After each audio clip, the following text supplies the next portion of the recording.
today on the show, all we want to do is to put a smile on your face amidst all the depression, all the frustration, and all the difficulties that a lot of us are going through in the nation right now. I don't want to start to talk about it, the diesel, the petrol, and every other thing. My name is Yinka Kenny. We'll be talking about youth and nation building. We have someone in the studio that will be helping us to tell us if really the youth, they are ready to be a part of the nation building, or is it the government that is not making it easy for the participation of youth? We'll be talking about the role of youth in nation building. We'll go on a short break. When we return, our guests will be in the studio to talk about the youth and nation building. Don't go anywhere. We'll be right back. The elderly, they say, provide guidance and direction based on experience. The children, what do? They provide inspiration and hope for the future. The real execution of task and work is done by the youth. Yes, it may be safe to say that the active task of nation building is largely dependent on the youth of a nation. It then makes it imperative that the youth must be adequately empowered, economically, technologically, and also academically. Today, the role of youth in nation building. How far are we in Nigeria? My guest is in the studio. I won't unveil him. Watch his picture frame. We'll be right back.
When I see an intimidating profile, I definitely know one. You know, most of the times we say that Nigerian politicians are not well read, but this particular one went to school, as in, he went to school. In the studio with me, I have Honorable Moshood Oshun. He's the member of the Lagos State House of Assembly, and he is the House Committee Chairman on Youth, Sports, and Social Development. Good morning, sir. Good morning, ma'am. Yes, I said that. Very intimidating profile you have there. I wish it's better. Okay, so should I call you a technocrat or a politician? Well, Let's start from there. I'm a politician. Okay, are you a youth? Yes, I am. Oh, what's your definition of a youth? Well, I think that's the question we need to ask ourselves, because we want to look at the Constitution. It says 18 to 35. But is that term youth, is it about age or about your belief? We need to ask ourselves. So really, for me, I mean, youth, it depends on how you feel. It depends on how your mind thinks. It depends on your perspective to things. It depends on what is your contribution. Okay. So we can't just use a brush to paint everybody. Okay, I'll need you to speak louder a bit. Now, for me, please, I need you to speak louder. Okay, let's stay within the Constitution right now for the purpose of this discussion. Okay. Now, that is the age limit of 35. We are bringing it down to Nigeria. I want all over the world, we have a whole lot of people doing great things, you know, even while they were youth. We have the likes of the France president. He was the president at the age of 39. That's, I'm talking about Emmanuel Macron. Okay, there's also another president, a lady now. She was the president at the age of 37, New Zealand, I think, Jacinda. She was also at the age of 37, and she's also doing well. Okay, coming down to Nigeria, I will talk about the likes of Oni of Ife, the Oba Adeyeye Nitson. He ascended the throne at the age of 41. Would you say, what would you say? Would you say that with the way things are, Nigerian youth, are they doing enough? Let's start from there. Well, you see, when you started, you said France, you spoke about New Zealand. Mm-hmm. We can come back to Nigeria. We've had go on in this country.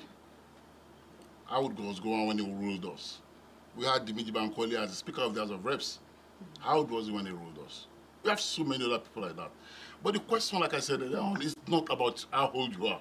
It's about what you are ready to impact, what you have to offer. Are you doing well?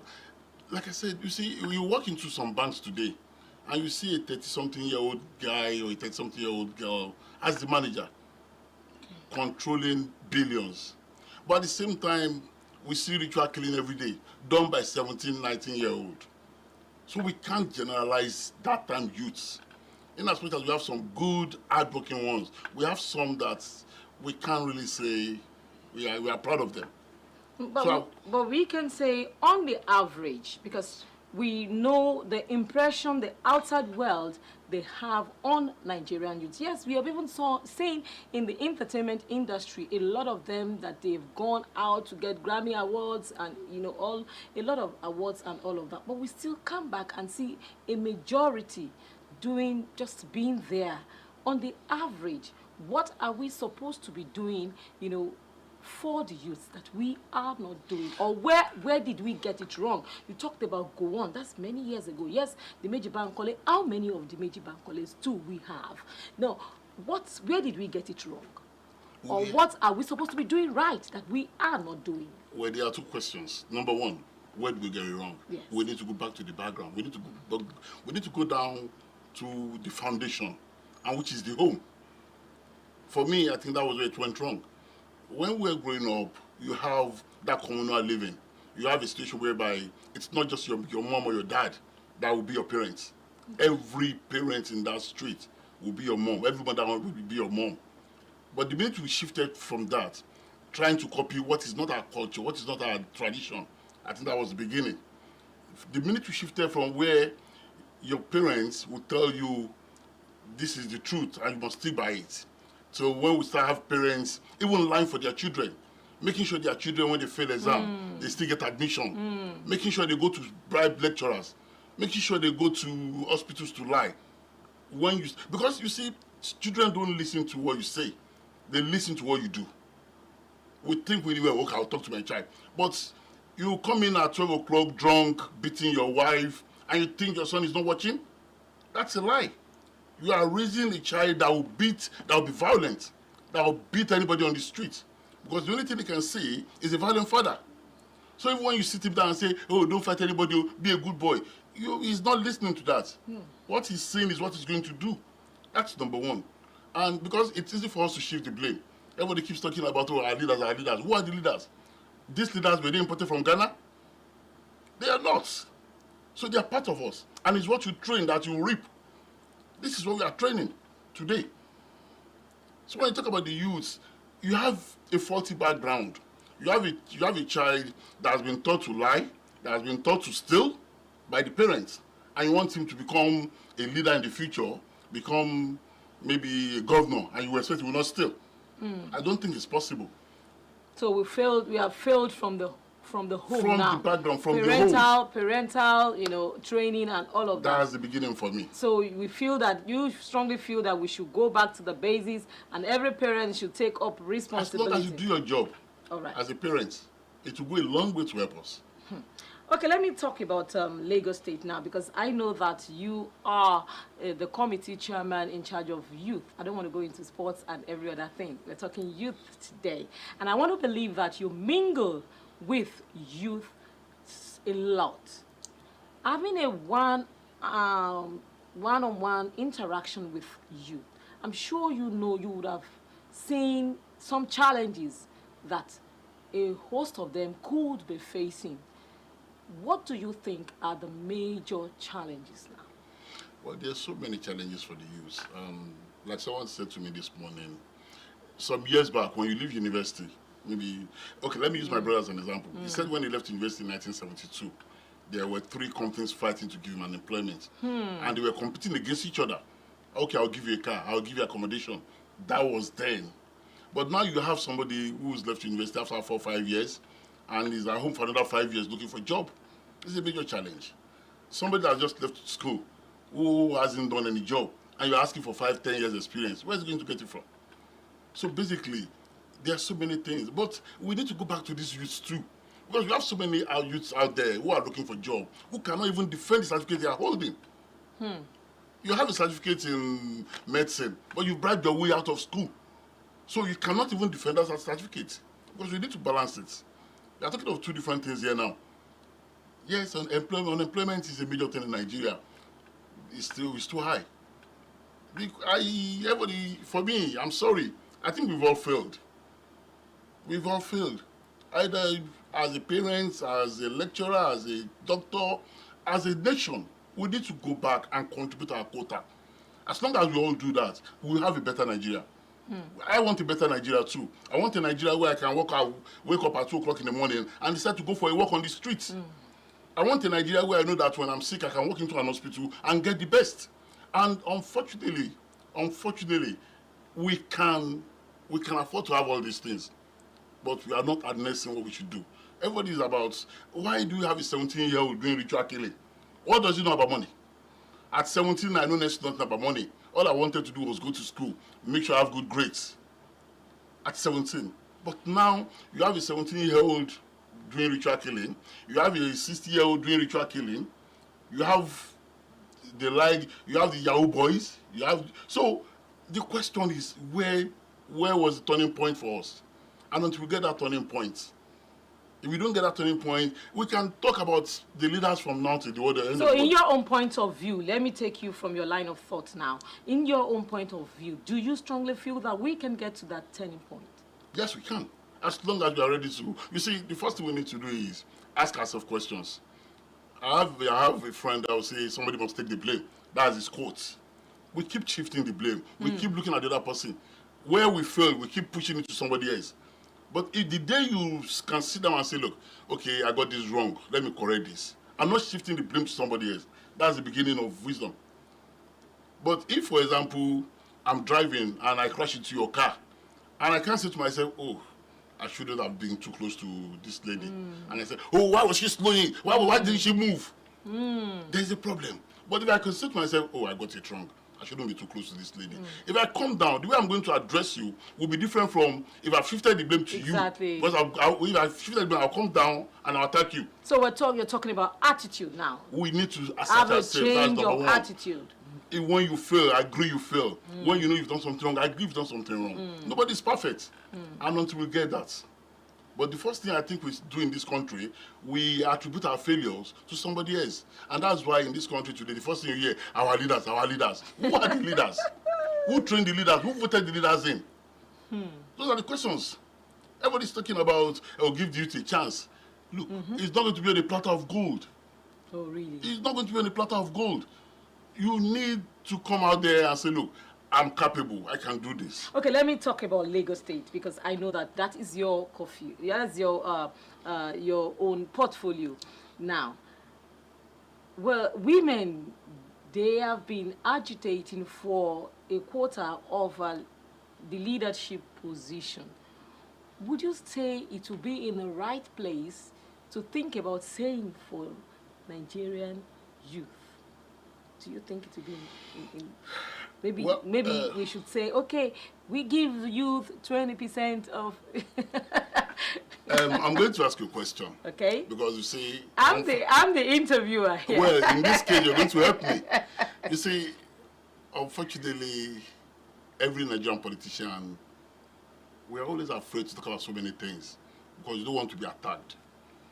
If we look at it very well, it will be difficult for any Nigerian politicians to want to talk about religion, about ethnicity, about the youth. Because in 2 minutes, they will tear you apart. Especially with this online thing. They will go online and they will tear you apart. So everybody is afraid. But let's be realistic. We need to be honest with ourselves. Let's look at the women thing you're talking about. All over the world, I once lived in the UK and I worked there. And I know that even in the UK, they will tell you, oh, the wages of men and women are not the same, blah, blah, blah. But they're trying to come together to see if they can have that balance. Exactly. And there's nothing wrong in the house doing the same thing here. But if you're talking about putting it in our constitution that, okay, let's use Lagos House of Assembly, that Lagos House must have at least 25% of women. I want to ask you a question. When the parties are doing their primaries, does it mean that you tell other men, or you tell the men not to contest against women? That's number one. Number two, let's even assume that as a party, you give your tickets to a lady or a woman to contest because you want to fill that constitutional requirement. And she's still going to contest against somebody from other parties, and the public will still have to vote. Are you going to tell them, even if she's not good, just vote for her? So because you want to fill a quota? I don't want to deviate, because if I go into that, I'm going there. Now, the same applies to the youth. Okay. We have very brilliant young guys out there. Brilliant guys, honestly. And that's why when I like meeting with them, because you learn from them every day. Look, I pick up my phone. All I do is, hello. That's all I use my phone for. But when you see these young guys or young girls pick up the phone and you see what they do with the phone, you'll be amazed. Exactly. Are we using the same phone? Exactly. Technologically, educationally, yes, they are savvy. So we must. But what I'm saying is that no power is not serve a la carte. You need to fight for some things. You need to go out there. Everybody keeps talking about, oh, you can't contest against them because of the money they have. When I contested in 2003, I had nothing. I was not in the office. I was not in power. But I still came out to contest against an incumbent. Maybe you knew someone. Well, maybe you knew someone that knew someone that knew someone. It's not about knowing somebody. If you're not capable, if you're not good, it's as simple as that. Look, we have so many people in the House of Assembly today. Do you think I have heard youth now oftentimes say that they are being choked? Do you share that school of thought? What do you mean by choked? Everybody's being choked. That they are not given a chance. We are saying the same thing. Are you saying a chance on a platter of gold? You want to sit at home and you think that somebody will come out and say, yeah. Okay, now let me tell you. A youth with maybe that is between the age bracket of 30-35 wants to contest, has been doing whatever and whatever in his own little community and feels that, okay, let me go a step higher, and he wants to contest, and he's been told to come and obtain a form for God knows how many millions that he had never smelt in his life. Do you not think he's been choked? Well, because at that point he just puts his hands down to say that, well, there's nothing I can do. You see, at times politics is not something you do alone. I can tell you that for free. Unless you are the son of a very rich man or you've inherited some things. Politics is something that the community comes together. Okay. Okay, this guy wants to contest, he's 33. Oh, we know he's brilliant. I contested against somebody some years back. The whole community stood by him. Because when he was working, he has served them. When he was working, he has fought their causes. He had been there for them. And they stood by him.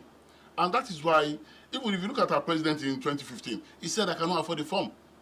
Everybody came rally around him and bought the form for him because we believed in him.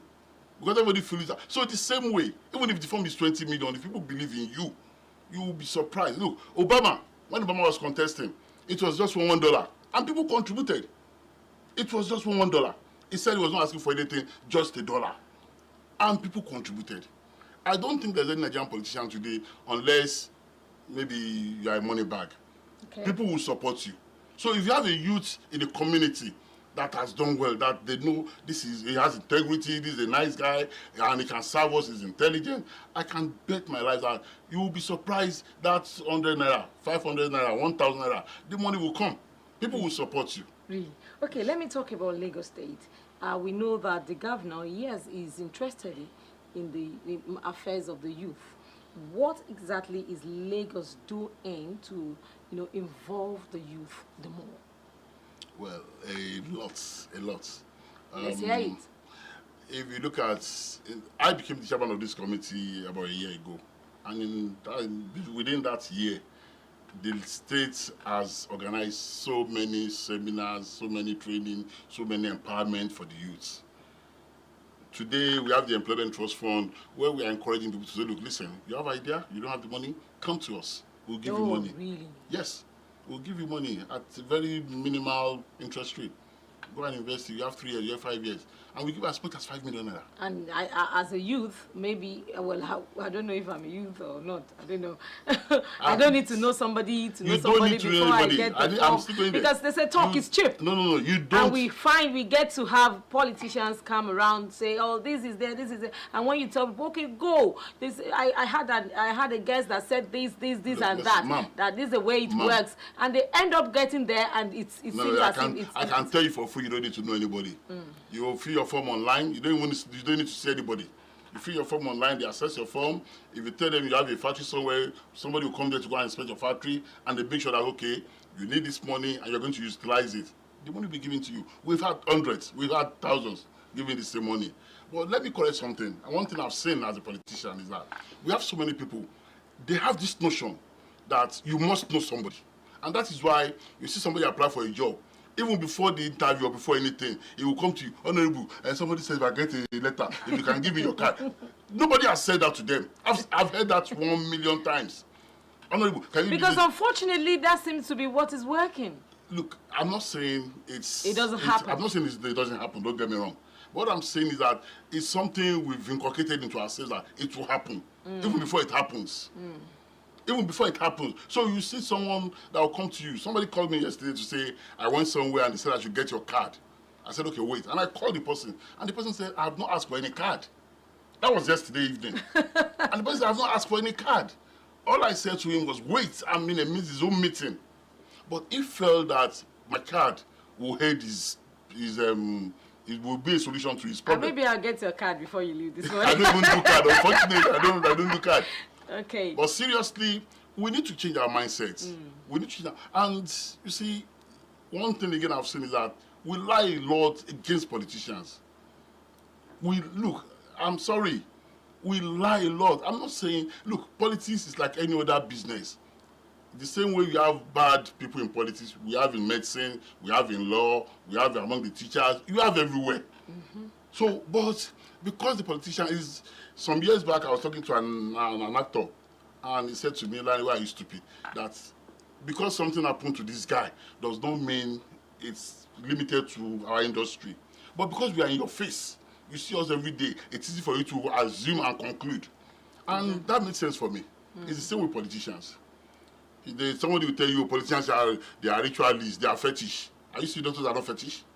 Are you seeing teachers are not fetish? We've seen a lot everywhere.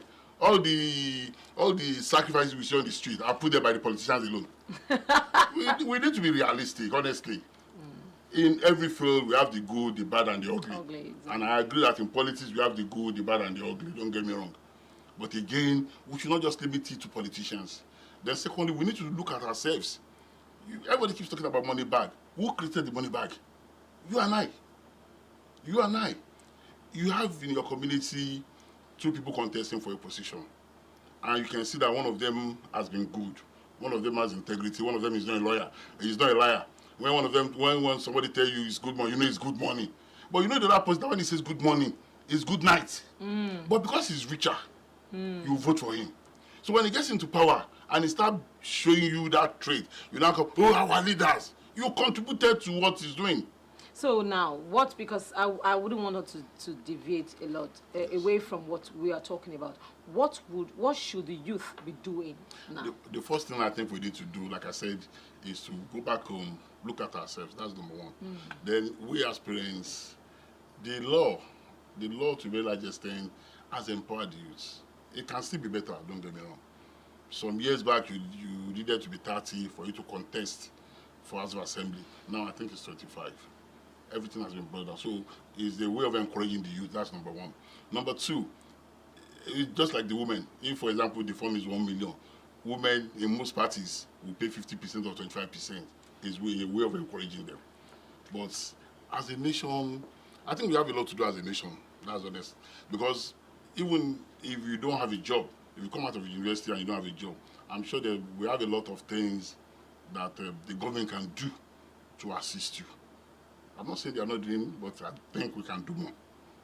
But again, we as youths must be ready to serve. I'll give you a very bad example. Okay. We'll come out of university in Nigeria and we're looking for that white-collar job. I want to work in a bank, I want to work in insurance, I want to work in ExxonMobil. You pick the top jobs. But that same guy will go out of this country to any foreign country and he's looking for a job as a bus driver, as a nurse, as a carer. But if that guy is offered that same job in Nigeria, he thinks he's above that job. Well, when you make such comparison, yes. I tend to be a little bit skeptical. Okay. In the sense that just like you have contract staff here in Nigeria and you have contract staff overseas, you realize that the contract staff overseas earns even more than the normal staff. But unfortunately here, the contract staff, it's more or less like slavery. So, you have a graduate offer the job of a driver, probably with maybe a 15,000 naira salary or thereabout. So, he feels that, how can I stay there and earn 15,000 naira? That is where, I'm just trying to be the devil's advocate here. That is where the feeling comes that maybe, I'm too much for this job. But overseas, you have a driver. A driver earns, not because he's doing a manual labor. He earns because he's working and he's working for so period of time, so number of time. So, they are two different things. No, they are not. No, they are not. You see, when people compare what we hand here and what they hand abroad, I disagree with it. And I'll give you an example.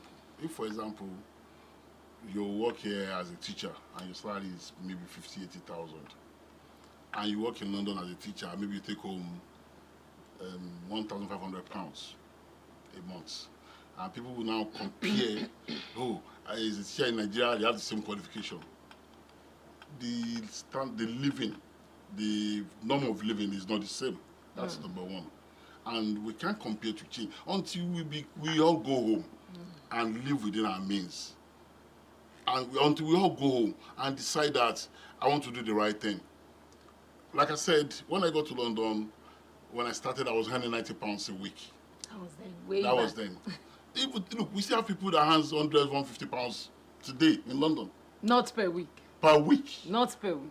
Madam, you see, it's easy for us to sit down here and think it's all bed of roses all abroad, outside the country. We can do that, but it's not. Okay. We have slums in these countries too. We know. But that's the way I'm going. When you start any job, it's just like building a house. In most cases, unless you've inherited this quote unquote. If you are somebody that is climbing the ladder, in most cases you climb. The ladder is steep. You can't start at the top. Yeah, like I said earlier on, don't get me wrong, and I want you to hold this. And I would like you to be wrapping your thoughts. I want you to hold this. Nigeria is a place where we have a lot of things to do. We have a lot to do, either as a government, as a citizen, as anybody. And one thing I've realized is that Nigerians all over the world, we are the cause of this. We are the cause of where we are today. We go out of this country, we do the right thing. Okay. And we come into the airport, we start doing another thing. Because we are somebody. You are an honorable member, you are this, you are that. Okay.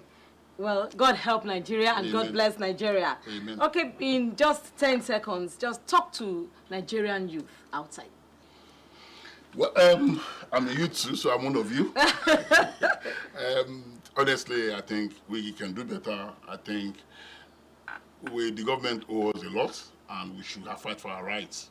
But in fighting for our rights, violence is not the war, it's not the right way, it's not the way to go. We can fight for our rights in so many ways. Yes, protest is allowed by the law. We're allowed to protest, but protest in such a way that In a civil way. everybody, even people that are not protesting with you, will support you.